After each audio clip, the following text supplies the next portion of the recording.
क्या होगा अगर आप स्पॉन हो जाए एक ऐसे माइनक्राफ्ट वर्ल्ड में जहाँ पे सिर्फ एक ही बायोम है, और वो भी एक ऐसा बायोम जहाँ पे दिन में भी स्केलेटन से लेके हरिया तक सब साथी फाड़ के कहता है ये जंगल बायोम है, दिन रात अंधेरा कायम है। आओ क्या उखाड़ना है उखाड़ ले। व्हाट इज अप गाइस, कैसे हो आप सब? आई एम एरकॉक and welcome back to Minecraft jungle only world. अगर आप पहली बार इस चैनल पे आए हो तब प्लीज सब्सक्राइब कर दो ना, और लाइक भी कर दो, कमेंट भी कर दो, टेल भी कर दो। तो आने वाला 100 डेज में मुझे ज़्यादा से ज़्यादा बिल्ड करना है, खुद को डायमंड में अपग्रेड करना है और एंडर ड्रैगन का खात्मा करना है। आई मीन टू से कुटाई करना है। सो चलो फिर।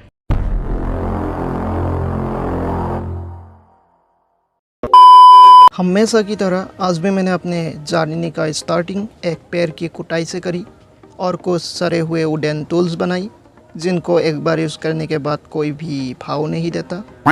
फिर मुझे एक शिप मिला और मैंने उसको पेल दिया। ओबियसली पापी पेट का सवाल है। फिर मुझे एक चिकन मिला तो मैंने उसे भी पेल दिया। उसके दोस्तों ने मुझे देख लिया तो उन्हें भी पेलना पड़ गया। फिर मैंने काफ़ी सारे वाटरमेलन इकट्ठा किया। फिर मुझे एक जंगल टेंपल भी मिला जिसके अंदर कुछ सड़े हुए ट्रैप भी लगा हुआ था। पता नहीं किस बेवकूफ़ का करामत था। उसके अंदर एक सेस भी था जिसमें लूट उतना ही था जितना सच बहु सीरियल्स में लॉजिक। क्या मतलब हंसी नहीं आया? इतने मेहनत से ये जोक बनाया था, हंसी नहीं आया।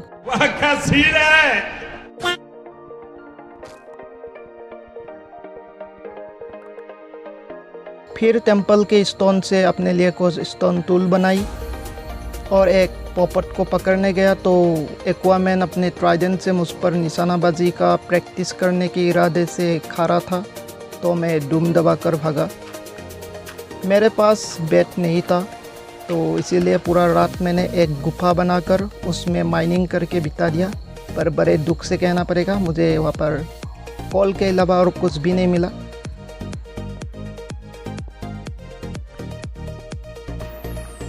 डे 2 में मुझे फिर से 2 शिप मिला तो मैंने उनको पेल दिया क्योंकि मुझे वूल चाहिए था।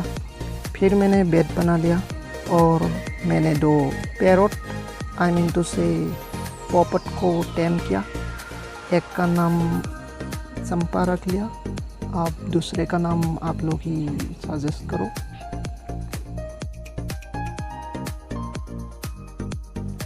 डे 3 में मैंने बहुत सारा लकड़ी इकट्ठा किया, आई मीन टू से पेड़ों की कुटाई करी। डे 4 में मैंने अपना स्टार्टर हाउस बनाना स्टार्ट किया।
डे 5 में फाइनली मेरा छोटा सा प्यारा सा 3 हाउस बन के रेडी हो गया। ये रहा उसका एक छोटा सा हाउस, आई मीन तुर।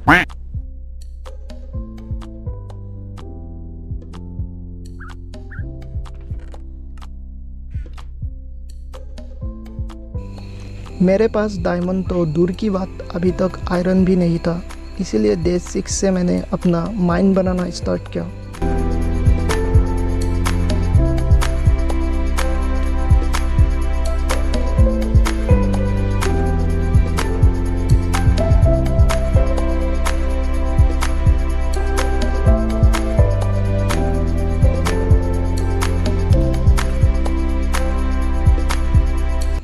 डे 10 में मेरा माइन बन के रेडी हो गया और मुझे एक छोटा सा कैप भी मिला।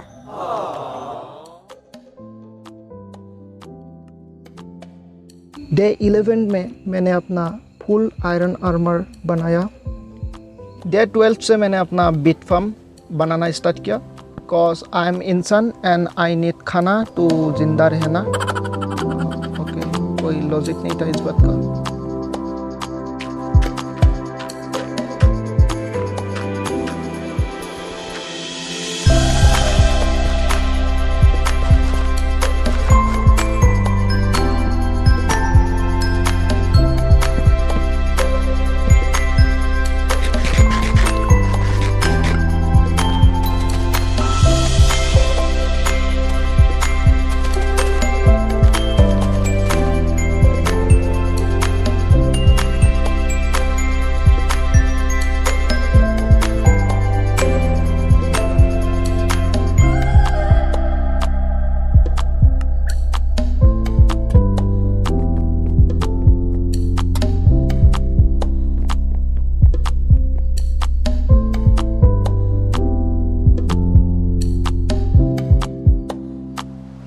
डे 15 में मैंने अपने माइन में आने जाने में आसानी हो इसीलिए स्टेयर्स लगा दी, स्टेयर्स लगा दी, और माइन को थोड़ा डेकोरेट भी किया, जो कि शायद कोई नहीं करता है। But come on, we are different. वैसे माइन के एंट्रेंस कम सरकारी टॉयलेट ज़्यादा लग रहा था। खुद का ही बेइज्जती करवा रहा हूँ। डे 18 में मैंने अपने माइन के अंदर जाके सुरंग खोदने लगा क्योंकि मुझे डायमंड चाहिए था। डे 18 मेरे लिए काफ़ी ज़्यादा लकी साबित नहीं हुआ क्योंकि मुझे एक भी डायमंड नहीं मिला, पर डे 19 मेरे लिए कुछ ज़्यादा ही नेक्स्ट लेवल साबित हुआ। मुझे 5 डायमंड्स एंड उसके बाद मैंने कभी पीछे मुड़ के नहीं देखा, एक के बाद एक डायमंड मिलता जा रहा था।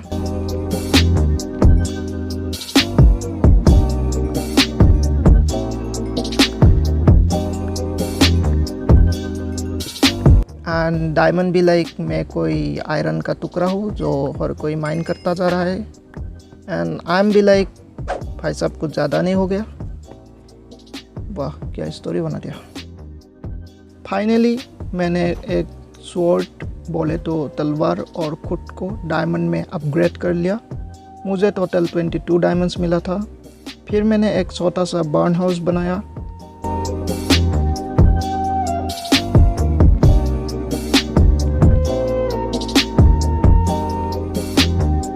और बड़े मेहनत से कोबलस्टोन के स्टेयर्स बनाकर एनिमल्स को बहला फुसला कर ऊपर लाया। यस। मैं फिर से माइनिंग के लिए निकल गया। लकीली इस बार मुझे 8 डायमंड्स मिला। मैंने अपना हेलमेट और पिकैक्स डायमंड में अपग्रेड किया। फिर नरक का दरवाज़ा टू से नेदर पोर्टल बनाना स्टार्ट किया।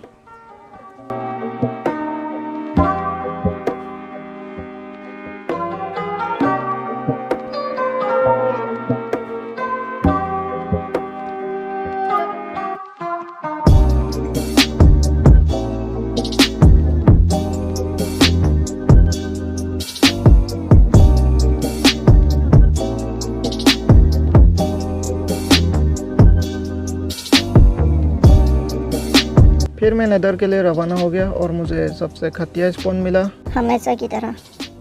बात मुझे टेंशन तब हुआ जब मुझे पता चला चंपा यानी मेरा पैरट टू से तोता मेरे साथ नेदर चला आया है, और मेरे पोर्टल के पास ही मुझे एक फोर्ट्रेस मिल गया। आई एम सॉरी जो मैंने घटिया स्पॉन कहा था, यह तो बेस्ट स्पॉन निकला रे बाबा।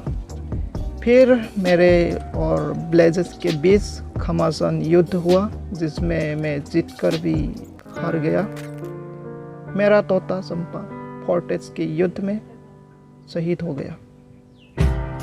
नेदर से वापस आने के बाद चंपा की याद में मैंने एक समाधि बनाई।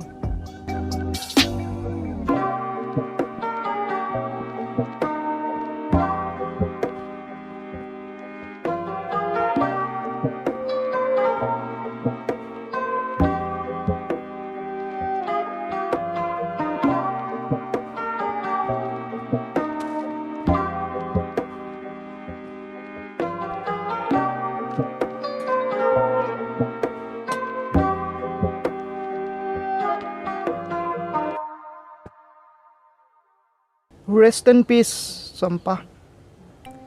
फिर मैं नेदर चला गया उन पढ़े लिखे चोरों के साथ ट्रेडिंग करने। ऑब्वियसली उन्हीं के गोल्ड उन्हीं को बेचने के बाद मुझे मिला 2 stack ender pearl, I mean to say काली परी की आग, कुछ पानी के बोतल, कुछ जारी बूटी, आई मीन टू से पोशंस एंड कुछ काले पत्थर।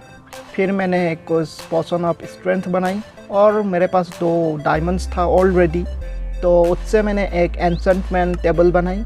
हाँ, वही टेबल जिस पर नागिन और क्या बोला तूने? और लकीली मुझे सार पावर 1 के एन्चेंटमेंट बुक मिला। आई मीन टू से मैंने कुछ बुक्स बनाए और फिर उनको एन्चेंटमेंट किया, तो उनमें मुझे 4 पावर 1 के बुक्स मिले। तो मैंने उन 4 पावर 1 के बुक्स को मार्च करके पावर 3 बनाई और उस पावर 3 को मैंने अपने बो पे लगाई। Cause I'm intelligent, you know. और लकीली मैंने चंपा के दोस्त के लिए एक और पोपट, आई मीन टू से तोता पकड़ कर लाया। और हाँ, नेदर में मैंने टोटल 3 खस को पेला था, उनमें से एक ने अपने आंसू के बूंद नीचे गिराया था। आई मीन टू से मुझे वहाँ से एक खस तैयार मिला था। यस। फिर आई ऑफ एंडर बनाकर मैं निकल गया स्ट्रॉन्ग होल के खोज में। डे 80 में मुझे स्ट्रॉन्ग होल का दर्शन हुआ और मेरा दिल थक थक कर रहा था रे बाबा, क्योंकि मेरे पास सिर्फ एक डायमंड स्वॉर्ड, वो भी बिना किसी इंचेंटमेंट के, पावर 3 का एक बो, वो भी बिना किसी खास इंचेंटमेंट के, और एक डायमंड का आर्मर, उसमें से चेस्ट प्लेट में शायद पता नहीं कोई एक नुब्रा सा इंचेंटमेंट लगा था।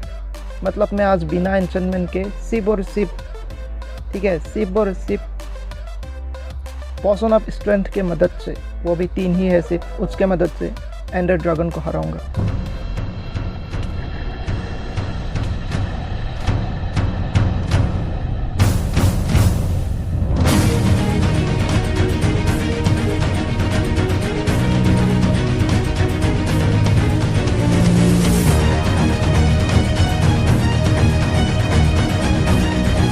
और फाइनली हमेशा की तरह मैंने दूसरी बार भी अपने लाइफ में एंडर ड्रैगन को बड़े ही खुशी के साथ, आई मीन बड़े ही आसानी से पेल दिया ना। लिटरली ये बहुत आसान था यार। मतलब पता है क्यों आसान था?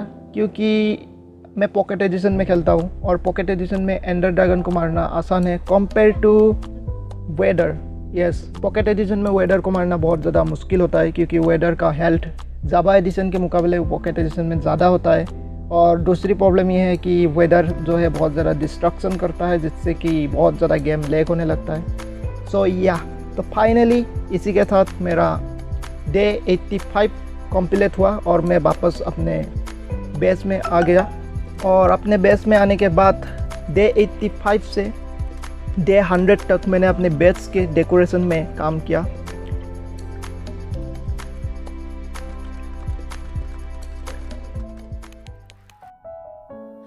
Empty hearts and neon lights, they're playing with my mind.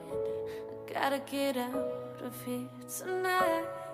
Yeah, I wanna run off and float, and I'll tell myself it's fine to be alone, just to find somewhere. So day 90 से day 100 मैंने अपने base को design करके बिताया। एक छोटा सा farm, एक पाथवे और एक फिशिंग स्पॉट बिल्ड किया। तो इसी के साथ मैंने जंगल ओनली वर्ल्ड में 100 डेज कंप्लीट किया। पार्ट 2 में हम 200 डेज सर्वाइव करेंगे। तब तक के लिए बी पॉजिटिव। बाय गाइस, या सी यू।